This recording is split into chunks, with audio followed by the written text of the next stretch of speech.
Hello everyone! Welcome back to another video. Ayan ka.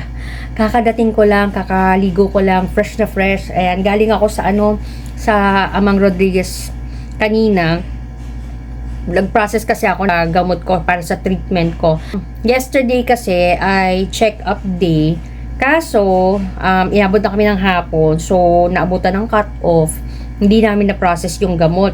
So, I had to go back kaninang umaga sa hospital. Good thing naman na yung aking schedule sa work ay 5 a.m. na nag-start. So, kahit paano nakapag half day pa naman ako, and then nagpaalam ako if I can do half day nga, yun nga, pinayagan naman ako para makapag-process ng gamot. Kasi importante yung pagpa-process ng gamot kasi hindi ako makakapag-treatment kung wala yun.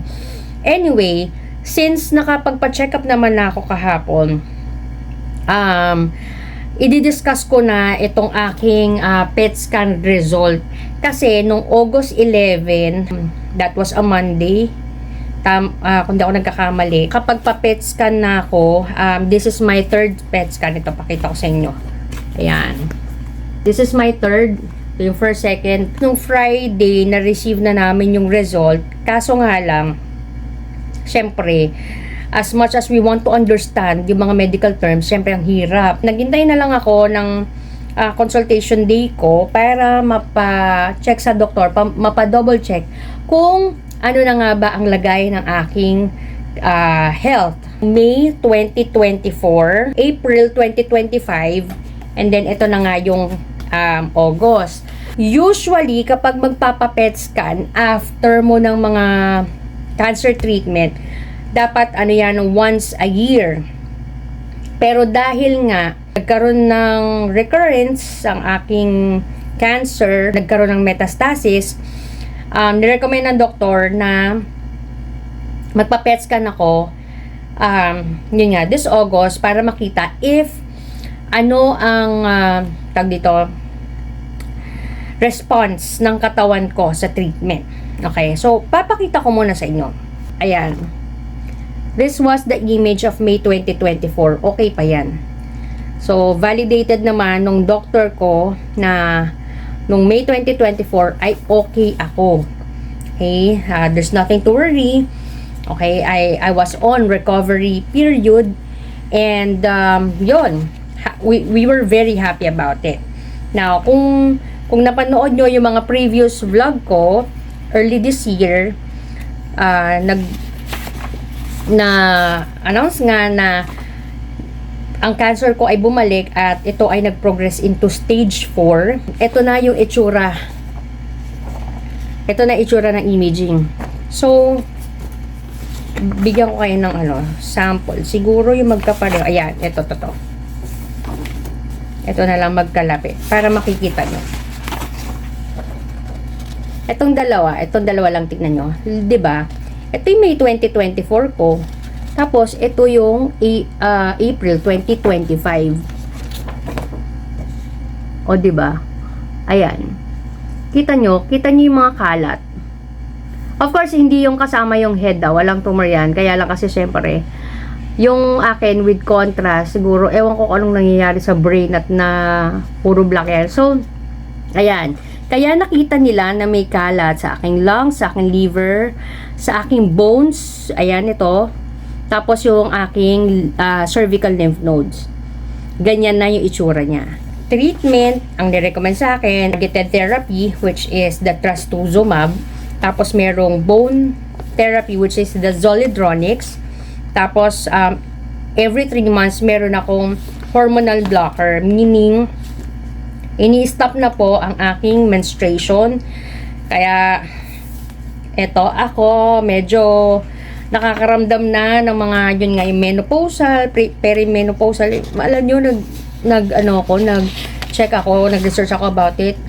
Kaya naman pala, hirap na hirap ang mga babae kapag ka nagme-menopause. Kasi nga, kapag nawala na estrogen sa katawan, sobrang hirap na.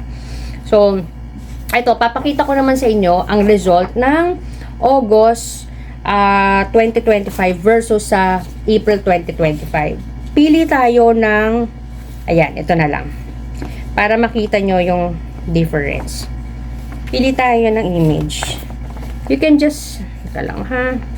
You can just take a look, this one at this one, yan pareho sila. So, makikita nyo, this is April 2025 and this is August 2025. Kita nyo, diba? Bawas na dito sa part na to. Ayan. Sa part na to, lumiit na. Ito, diba? Sabi naman ng doktor, he is happy about the result kasi puro regression, puro lumiit, puro kumonte. Yun yung interpretation ng aking PET scan with contrast. And I asked if there's anything na bago ba, halimbawa bago bang kalat or bagong tumor na na-detect. Wala naman daw.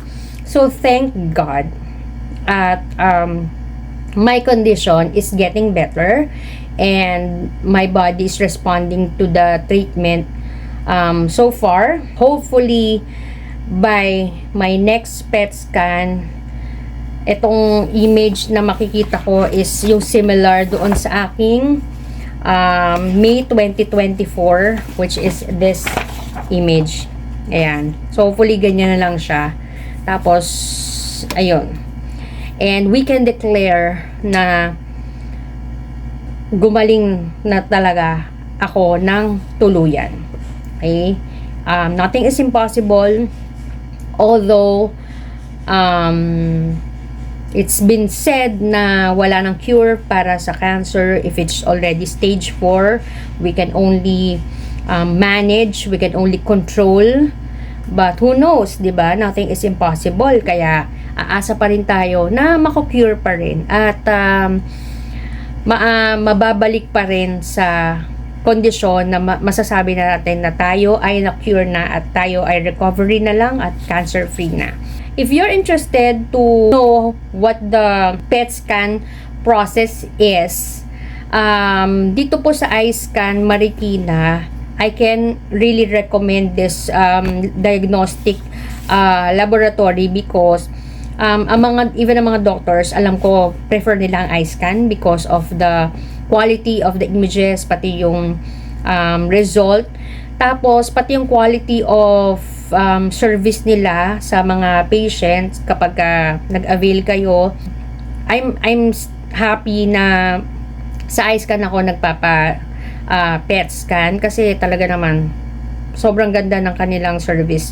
And bibigyan nila kayo ng information before you go on your PET scan kung ano yung mga laboratory works na kakailanganin kasi kapag with contrast, you have to do your laboratory test like random blood test, creatinine bago kayo mag actual scan.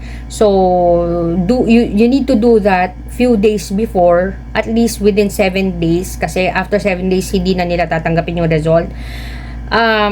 And they should see it first kung okay ang lab test mo para makapagpa-schedule ka talaga ng PET scan sa kanila.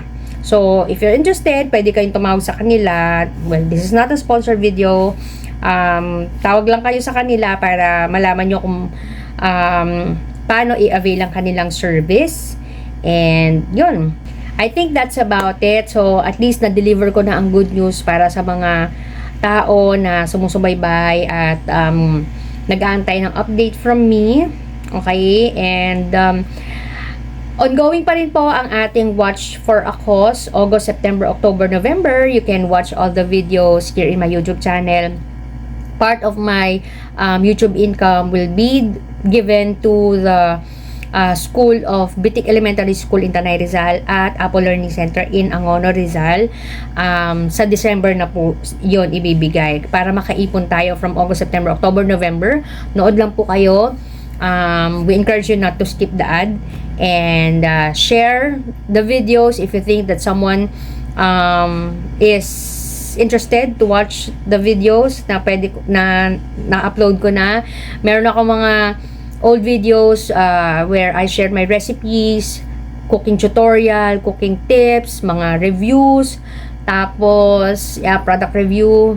May mga travel vlogs ako na konti kasi itong aking cancer journey. So, Thank you so much. If you haven't subscribed yet, please subscribe to my YouTube channel. Click that notification bell para notified ka whenever I upload new videos. Tapos, share nyo na rin and like and all that jazz. Okay, so thank you so much and I'll see you on my next one. Bye!